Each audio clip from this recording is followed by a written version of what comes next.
The black SUV pulled up to a laundromat on Albion Road in northwest Toronto on a Wednesday afternoon in February, and nobody on that street thought anything of it.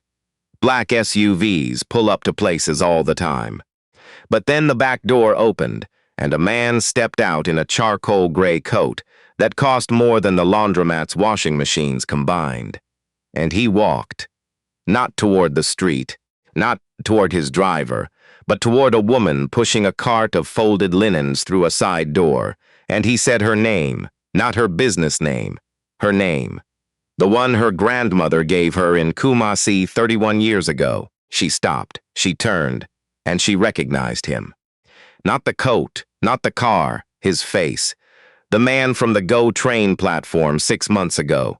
The man who had dropped his wallet in the gap between the platform and the train. The man she had risked missing her stop to help. The man who had looked at her with eyes full of embarrassment and gratitude, and then disappeared into the crowd at Union Station. He was supposed to be nobody. He looked like nobody that day. Now he was standing outside her laundromat on Albion Road, holding an envelope and a bag of takeout from a Ghanaian restaurant she had been too broke to visit since August. Before I tell you what was in that envelope, make sure you hit the subscribe button. If you love stories where quiet people receive what they deserve and loud people learn hard lessons, you are in the right place. Turn on notifications. This story is going to stay with you. Now let me take you back to where it all began. His name was Nathaniel Asare Boateng, and on the morning of September the 4th, he was not a man anyone would have looked at twice. He was standing at the Kipling GO train platform at 7:12 in the morning, wearing a gray hoodie, dark jeans, and a pair of running shoes with a small tear along the left sole. He had a canvas bag over his shoulder. He had not shaved in 4 days. He was eating a granola bar he had bought from the vending machine because he had forgotten to eat breakfast, which was something he did often. Forgot to eat, forgot to sleep, forgot to exist as a person rather than a machine that answered emails. Nathaniel Ose Asare Boateng. At 43 years old, he was the founder and managing director of Asare Capital Partners, a private equity firm with holdings in renewable energy, logistics infrastructure, and commercial real estate across 5 provinces. His personal net worth was somewhere in the range of $380 million, though the number moved enough that he had stopped paying close attention. He had a condo on Lakeshore Boulevard West with a view of the water that he barely looked at. He had a car he rarely drove. He had a personal chef who prepared meals he sometimes forgot existed until they were cold. He had a driver named Winston, who had been with him for 11 years, and who had a theory, which he shared with nobody, that his employer was slowly disappearing. "You are turning into a briefcase, Mr. Asare," Winston said once, pulling into the underground parking of a King Street office tower. "Briefcases do not need to eat. Briefcases do not need friends. You are becoming very efficient." Nathaniel had not laughed. He had thought about it for 3 days. He had grown up in Kumasi, in the Ashanti region, the son of a school teacher named Agnes and a man named Bernard who sold second-hand electronics from a market stall and could repair anything, radios, televisions, cassette players, with tools he kept in a rusted tin. Bernard charged what people could pay, sometimes nothing. He had a saying he used when Nathaniel asked why. "The man who only helps when it benefits him has not yet learned what he is for." From Kumasi to Accra. From Accra to an undergraduate scholarship at the University of Toronto in the late 90s. Arriving with 2 suitcases and a phone number for a cousin in Scarborough who rented out the basement. From U of T to an MBA.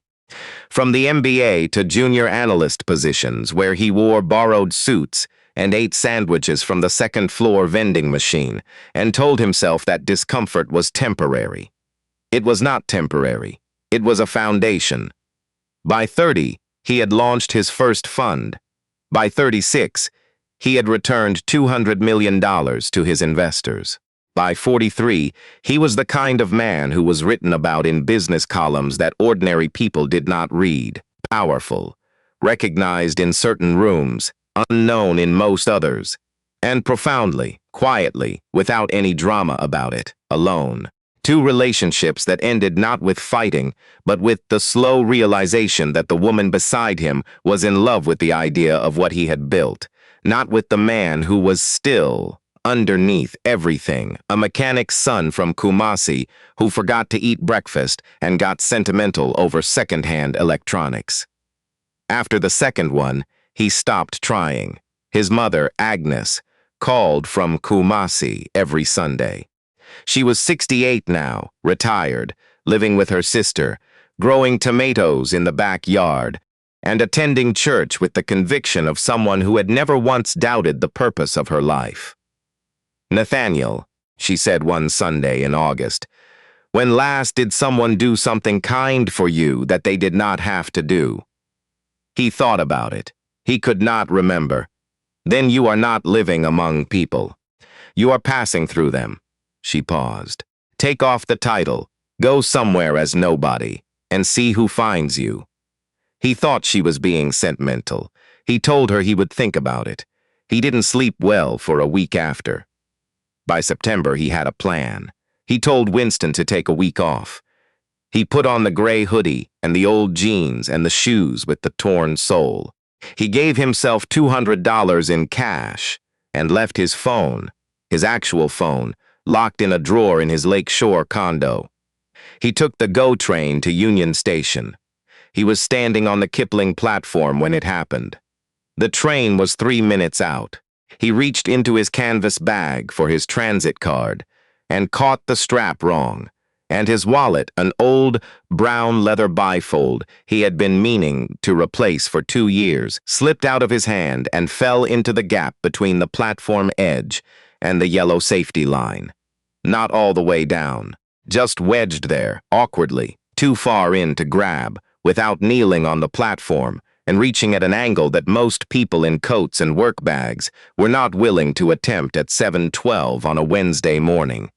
He stared at it. Around him, commuters kept moving, earbuds in, eyes down. The train was 2 minutes out. The wallet had his transit card, his cash, $160, and a photograph of his parents that he had carried since he was 19 years old. He could replace the cash. He could replace the card. He could not replace the photograph. He was calculating his odds of retrieving it without causing a scene when a woman appeared beside him. She had a canvas laundry bag over one shoulder, a reusable coffee cup in her left hand, and the specific expression of someone who has already done 4 hours of work before the rest of the city woke up. She was wearing a yellow puffer jacket that had been washed so many times the color had gone soft. Her hair was wrapped in a deep green cloth. She looked at the wallet. She looked at him. She looked at the train indicator. 90 seconds. She handed him her coffee cup without a word. She knelt down on the platform in her good black work pants. The ones she would later discover had a gray scuff on the left knee from the concrete. And she reached into the gap with the focused calm of someone who had solved problems like this before. Smaller spaces. Harder odds. She got it on the first try. She stood up, handed it back. "Your photograph would have been the hardest thing to lose," she said. He stared at her. "How did you know there was a photograph? There always is, in wallets like that." She took her coffee cup back.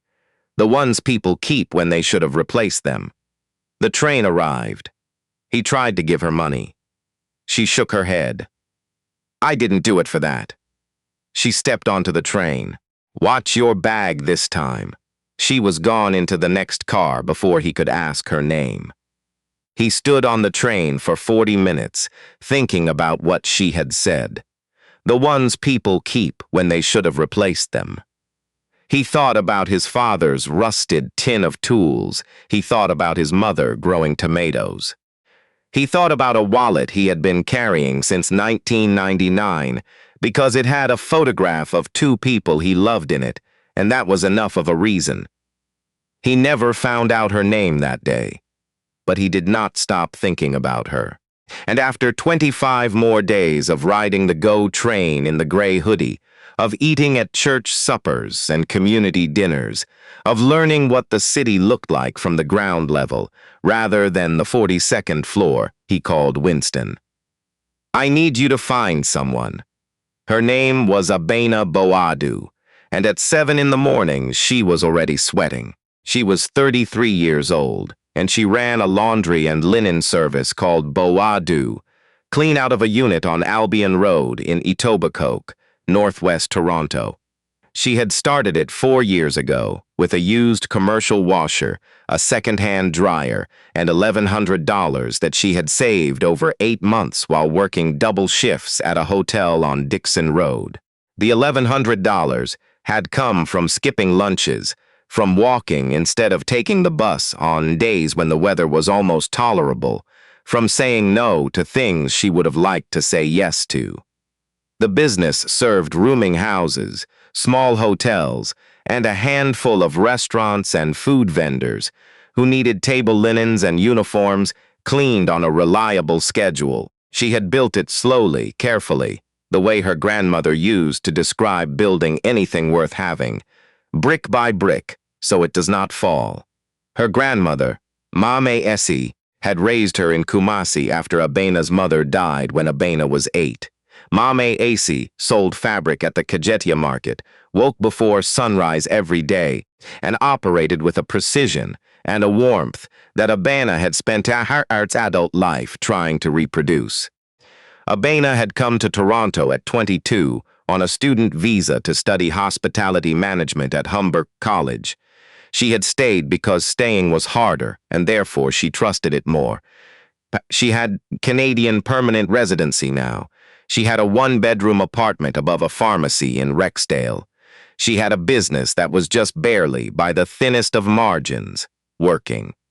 And she had a problem. His name was Derek Weston, and he was a commercial landlord who had been systematically acquiring properties along the Albion Road corridor for the past 3 years. He had a vision, mixed-use development, boutique retail, a refreshed image for the neighborhood that had everything to do with displacing the people who had been there for decades and nothing to do with serving them. Abena's lease was up in 6 weeks. Derek Weston had let it be known, not in writing, never in writing, that the new lease terms would include a 43% rent increase and a clause prohibiting commercial laundry operations on the ground floor due to, in his words, NAS and humidity concerns relevant to future development plans. A 43% increase. A noise clause. On a laundry business, she had talked to a tenant advocate. She had talked to a city councilor's office. She had talked to her friend Blessing. No, not Blessing. That name was already used. Her friend Yetunde, who was a paralegal and who had looked at the situation and said, with the honesty that only real friends will give you, "Abena, he wants you gone, and he knows how to do it legally." She had sat with that for a week. Then, she had gotten up at 4:30 in the morning and gone back to work, because the alternative was not acceptable. 37 clients depended on her. The rooming house on Kipling that housed 42 people and could not afford a laundry contract with anyone else. The Ghanaian restaurant on Weston Road, where the owner, Auntie Dora, had been her first ever client and had referred 4 others before Abena had even printed a business card. The community kitchen that served Thursday dinners to anyone who came. Her service kept those organizations running, and those organizations kept people housed and fed, and she was not going to let a man in a glass office on Bay Street end, that because he wanted to put a coffee shop and a Pilates studio on her corner. She told no one how afraid she was. She told Mame Essie on Sunday calls. Mame Essie, who was 74 now, and slower on her feet but absolutely not slower in her mind, listened and then said, Do you remember when the fabric market flooded and I lost everything on the bottom shelf? I remember. I got up the next morning and laid the fabric in the sun to dry. Some of it came back, some didn't, but I got up. A pause. The sun is still there, Abena. Get up. She got up. Every morning at 4:30, she got up. Winston found her in 11 days. He traced the GO train platform surveillance footage from the Kipling station. With proper authorization, through a contact at Metrolinx, identified the yellow jacket, ran the timestamp, cross-referenced with transit card usage data, and found a registered card linked to a small business account, Boadu Clean, Albion Road, Etobicoke. He brought the report to Nathaniel. Nathaniel read it. He read it again. Then he read the part about Derek Weston and the lease and the 43% increase, and he set the report down on his desk and was quiet for a long time. She went hungry for 2 days after she helped you, Winston said. He had not been asked. He said it anyway, because 11 years of employment had given him certain permissions. She missed a payment on her equipment loan that month. Her transit card activity shows she stopped using the train for 2 weeks. She was walking to save the fare. Nathaniel looked at him. She got you your wallet back and walked home in February cold so she could make her equipment payment. Winston shrugged, which was the most expressive gesture he allowed himself. I am simply providing context, sir. Nathaniel stood up and walked to the window. The lake was flat and gray in November. The kind of gray that Torontonians learn to call beautiful because the alternative is 6 months of despair. Find out everything about Derek Weston, he said. Every property, every mortgage, every permit application, every complaint filed against him by tenants. Already started, said Winston. And find out which restaurant she goes to when she can afford it. Winston paused. Sir, she knows the neighborhood. She knows the good places. I want to know where she eats when she gets to choose.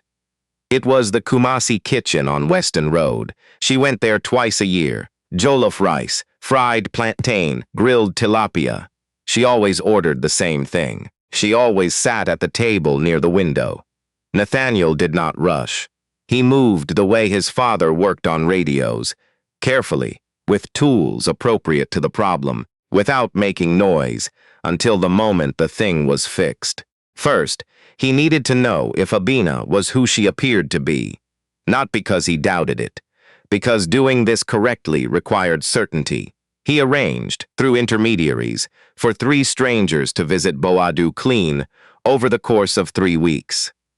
A young woman, new to the city, carrying a garbage bag of damp clothes and no money for the full service.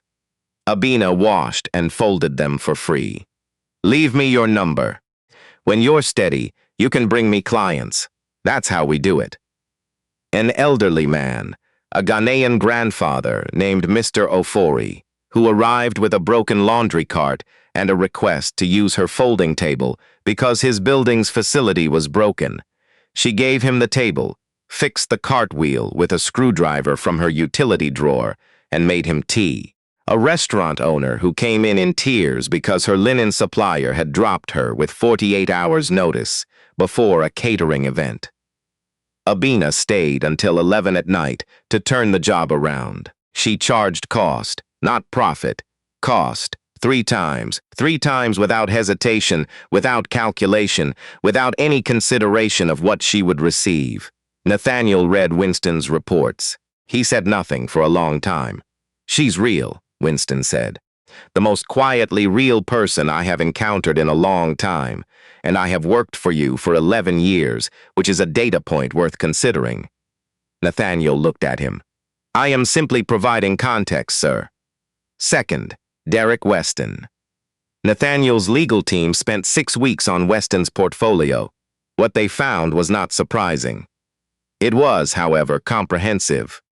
Weston had acquired 9 properties along the Albion Road and Kipling corridors using aggressive variable rate financing at a moment when rates had been low. 3 of those mortgages were with a mid-market commercial lender called Ridgepoint Capital. Ridgepoint Capital had been quietly looking for investors willing to take a stake in their commercial portfolio in exchange for a board seat. Nathaniel made one phone call. The call lasted 8 minutes. He acquired a 17% stake in Ridgepoint Capital through a numbered company registered in Ontario.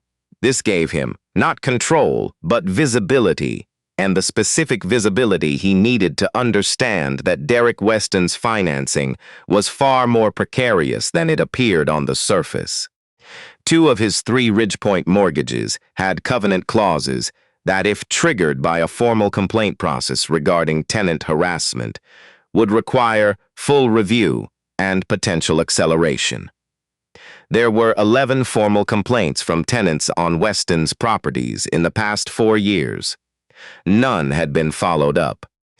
Nathaniel had his team document each one and compile a formal dossier for the City of Toronto's Municipal Licensing and Standards Division and the Landlord and Tenant Board. He also had them reach out quietly to 3 investigative reporters at the Toronto Star, 2 of whom had been following displacement patterns in the inner suburbs for the past year. He bought Abena's building, not the one on Albion Road specifically. Weston didn't own that one. Abena's landlord was an older Portuguese gentleman named Mr. Ferreira, who had owned the building since 1987 and who had, when approached by Weston about selling, said without particularly caring what Weston thought, "I will sell when I'm ready." Mr. Ferreira was 81 and had no immediate plans. Nathaniel called Mr. Ferreira.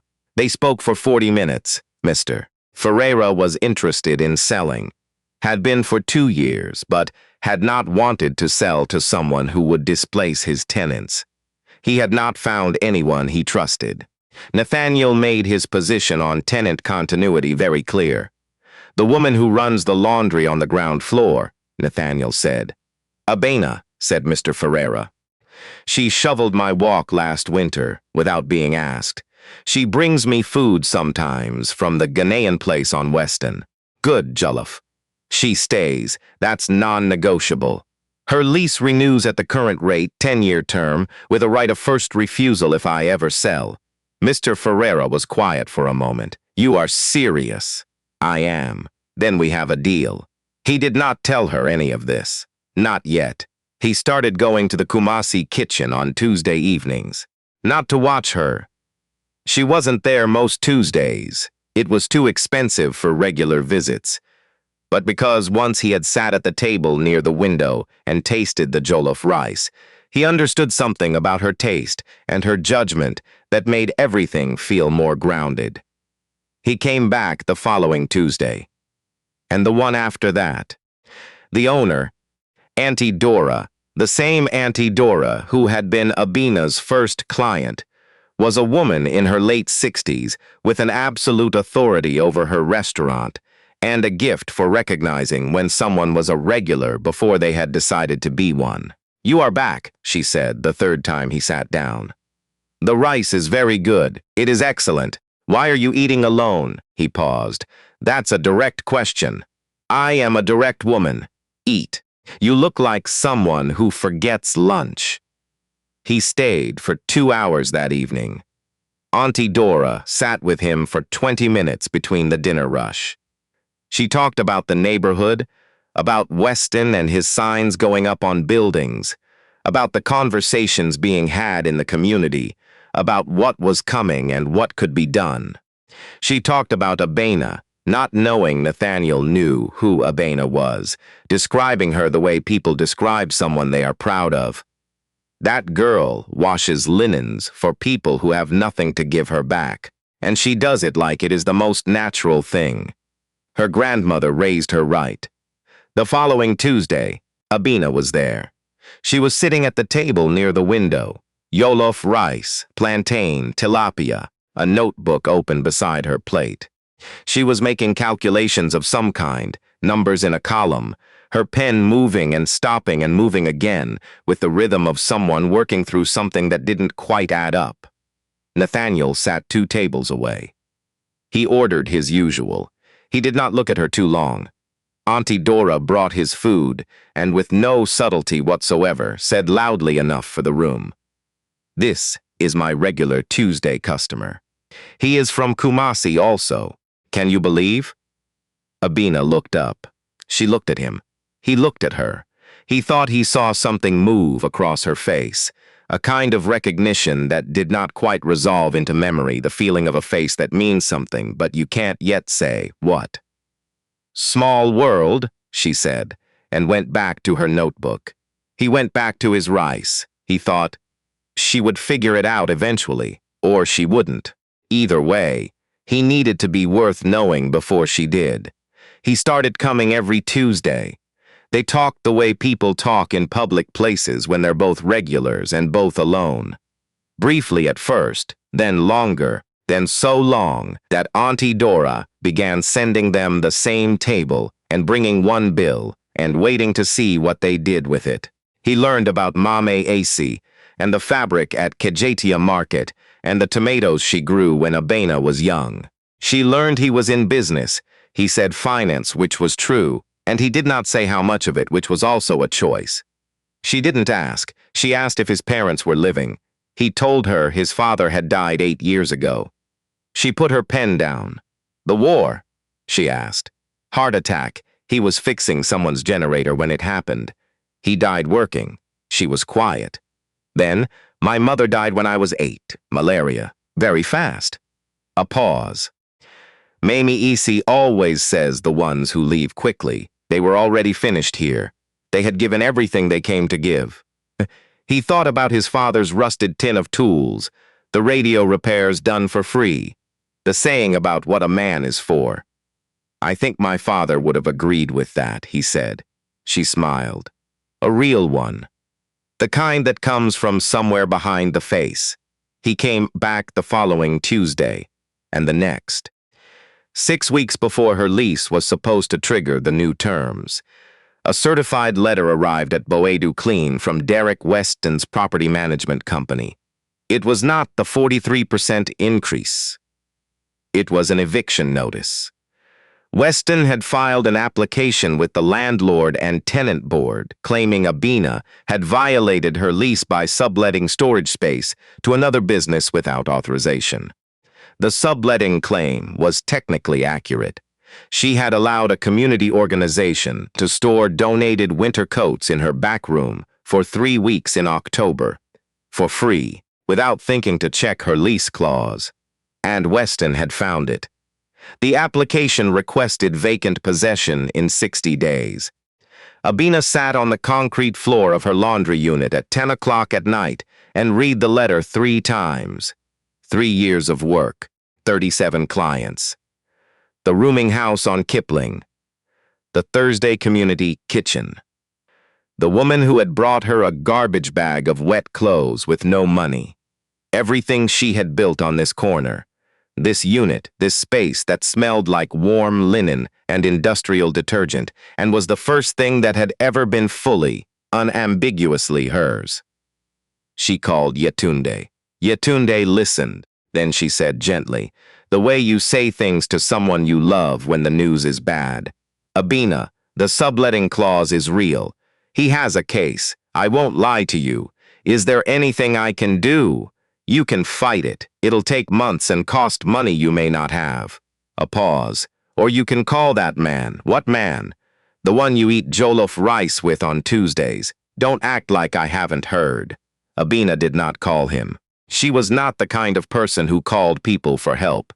She had not been raised to be. She had been raised to stand in the doorway.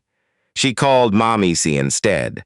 Mamisi listened. Then she said, "The flood came and I laid the fabric in the sun. I know, Mommy, but Abena, some fabric I did not lay out alone. Mrs. Asare, from the next stall, she helped me carry. And I let her. That was also important." A pause.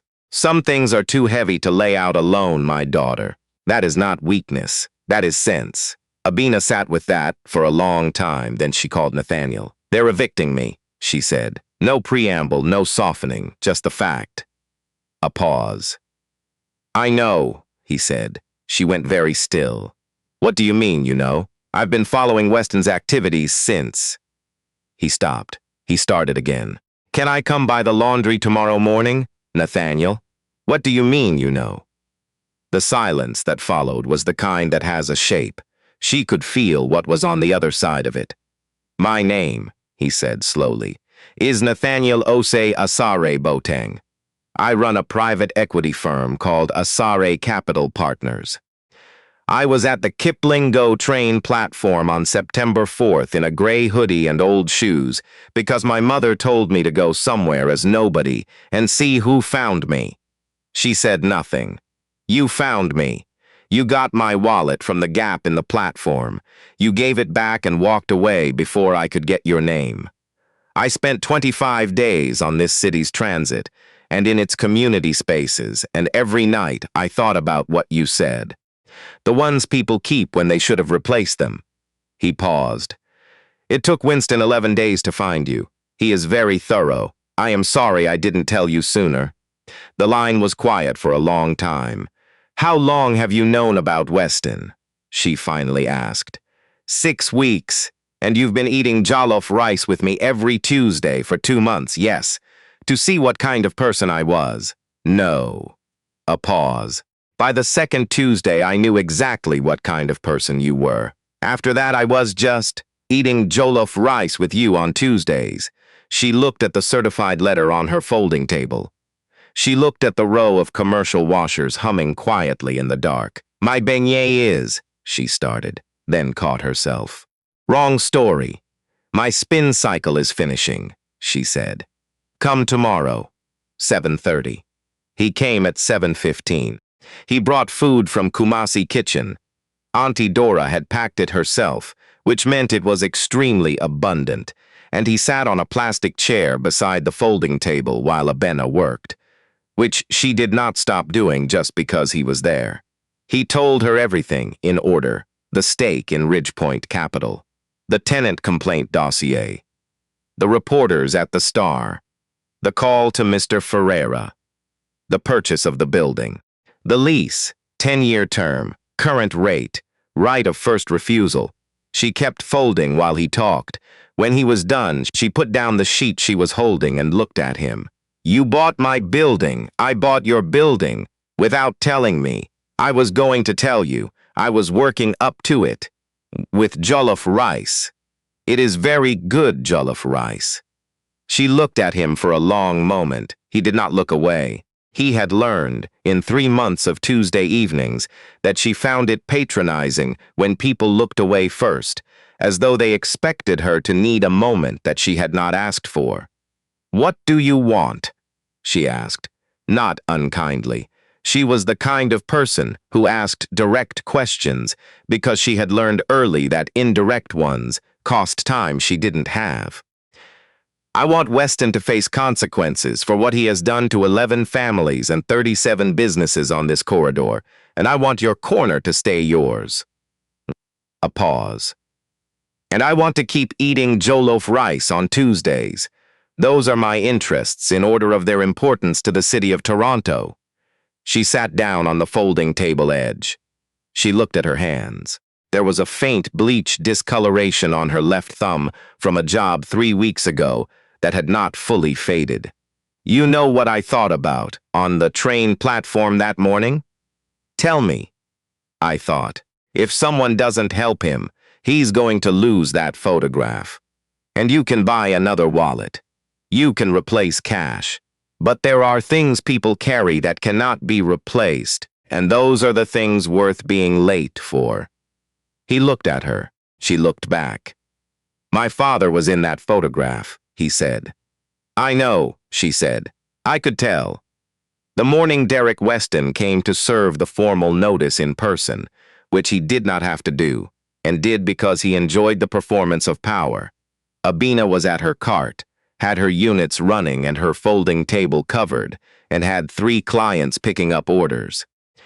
Weston arrived at 9:15 with a property manager and a look on his face that had been the last thing a number of small businesses on this corridor had ever seen from him.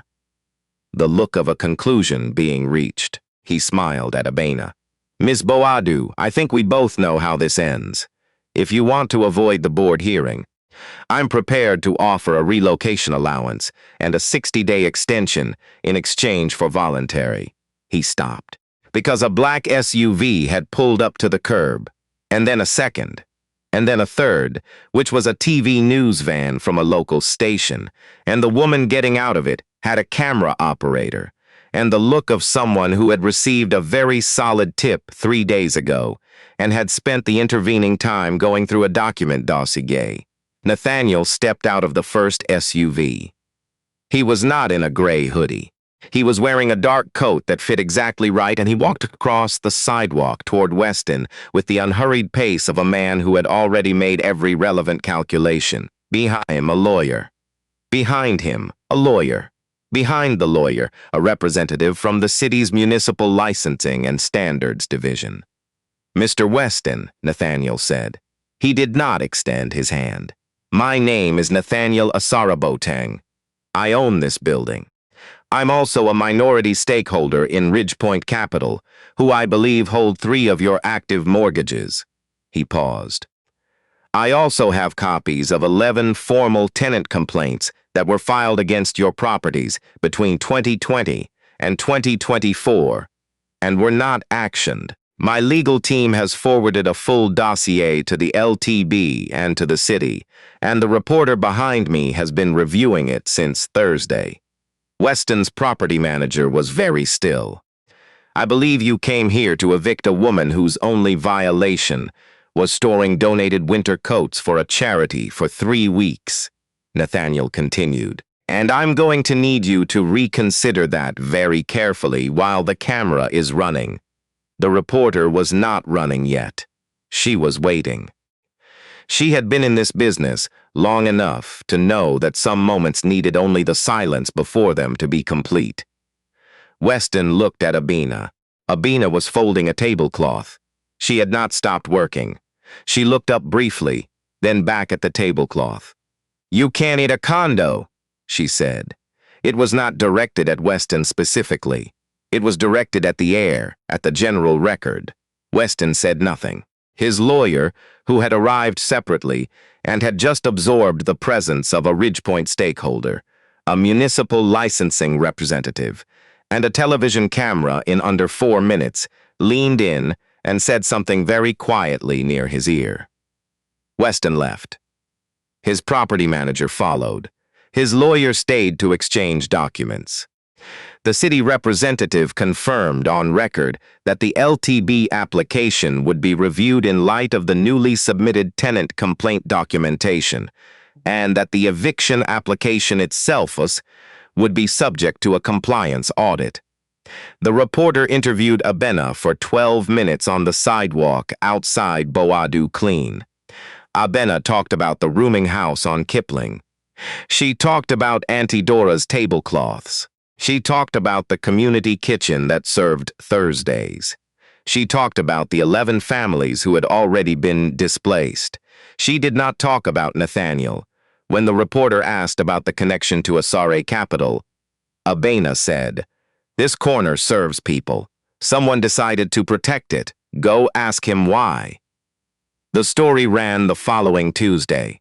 The headline was, "Etobicoke landlord faces LTB audit after tenant complaints, suppressed for 4 years. Derek Weston's Ridgepoint mortgages were flagged for review within the week. 2 of his development proposals were paused pending the compliance investigation." His investors, who had been reading the Toronto Star since 1971, made calls. It did not destroy him, but it stopped him, which was the point. Nathaniel kept coming on Tuesdays. The difference was that now Abena knew who he was, and knowing changed the Tuesdays without changing what they were. He still ordered first. She still had the notebook. Auntie Dora still brought too much food and 1 bill and waited to see what happened with it. "You fix hinges?" she asked one Tuesday, completely out of nowhere. He looked up from his plate. "What?" "The commercial dryer in the back. The door latch is broken. It closes but doesn't catch properly. I've been meaning to get it looked at for 3 months. I grew up watching my father fix things with the wrong tools. I can try. The right tool is a flathead screwdriver and some patience. I have both, intermittently. She looked at him over her jollof rice. Come Saturday morning, 7:30.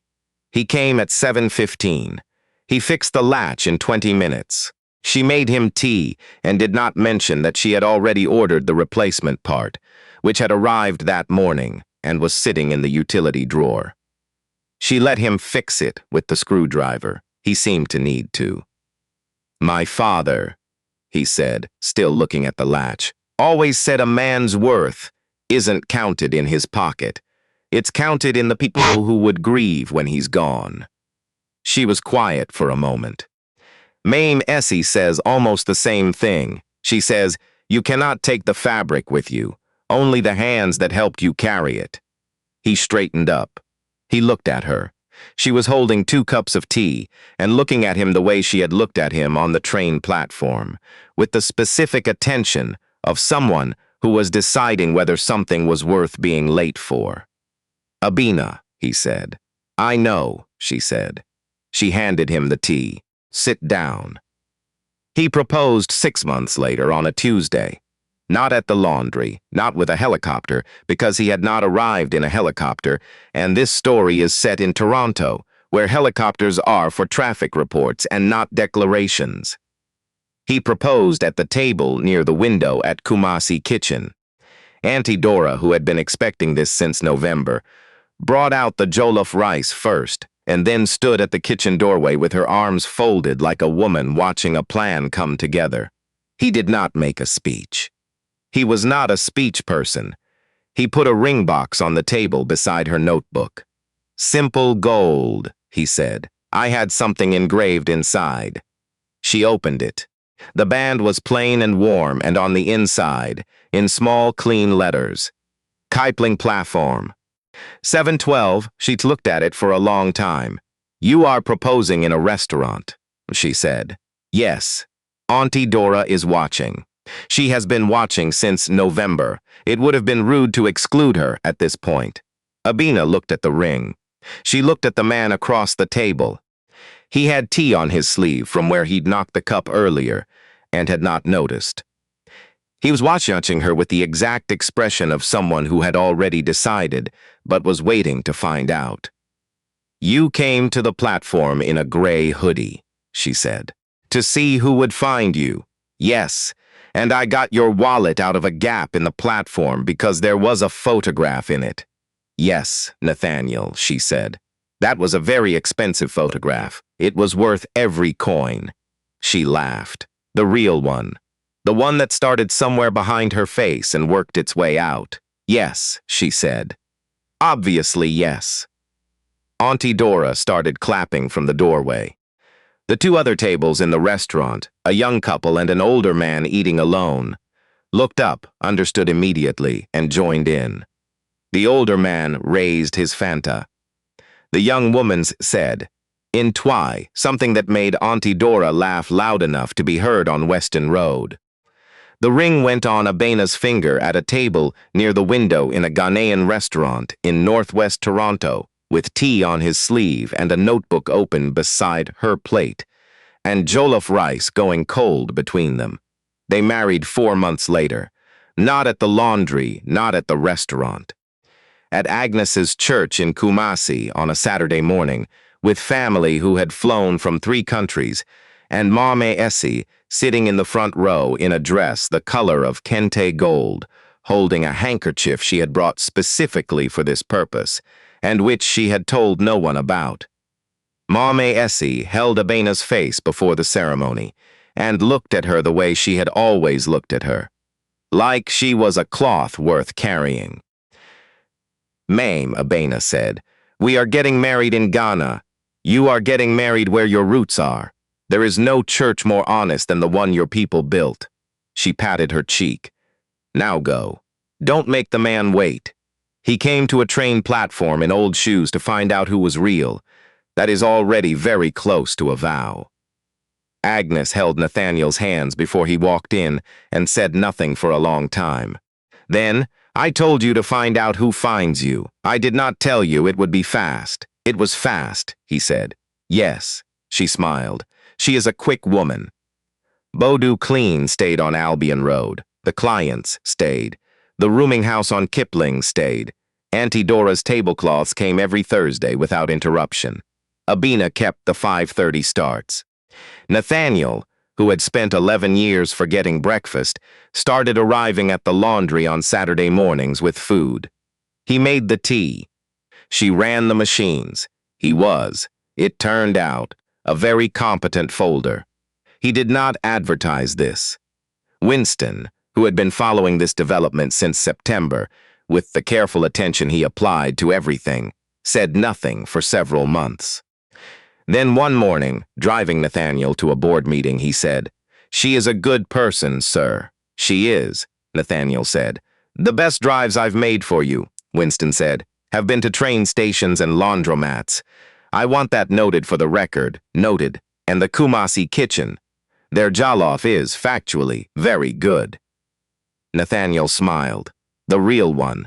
Winston had seen it twice before, and both times it had looked like the man his employer had been all along, just briefly visible. Derek Weston's development plans for the Albion Road corridor never went through. The compliance investigation ran for 14 months. When it concluded, 2 of his properties were subject to remediation orders. One was sold under pressure. The investors he had been courting moved their money elsewhere. He did not return to the neighborhood. Mr. Ferreira, who was 81 and lived in Mississauga and had owned a building on Albion Road since 1987, out of loyalty to a community he had grown up beside, called Nathaniel on a Thursday evening to say he had seen the building in the news. "The girl," he said. "Is she okay?" "She's very well, Mr. Ferreira. Good jollof, always." He laughed, the way old men laugh when the world has done something right without their help. "I knew. When she shoveled the walk without being asked, I knew she was worth keeping. The hand that gives is always richer than the hand that takes. That is what this story is about. Not a wallet in a platform gap, not a lease or a landlord or a man in a gray hoodie pretending to be nobody. It is about a woman who was raised to lay fabric in the sun after a flood, who woke up at 4:30 every morning and fed 37 clients with the careful steadiness of someone who understood that what you build for others is the only thing that holds when the water rises. It is about what the city looks like from the ground. It is about the gap between the platform and the train, and the people willing to kneel down and reach into it. Now tell us, would you have stopped for the wallet? Be honest, and drop your flag in the comments. We want to know where the family is watching from tonight. Toronto, Calgary, Ottawa, Vancouver, Accra, Kumasi, Kingston, London, wherever you are, we see you. If this story stayed with you, subscribe to Ancient African Folktales and turn on notifications. We will see you in the next one.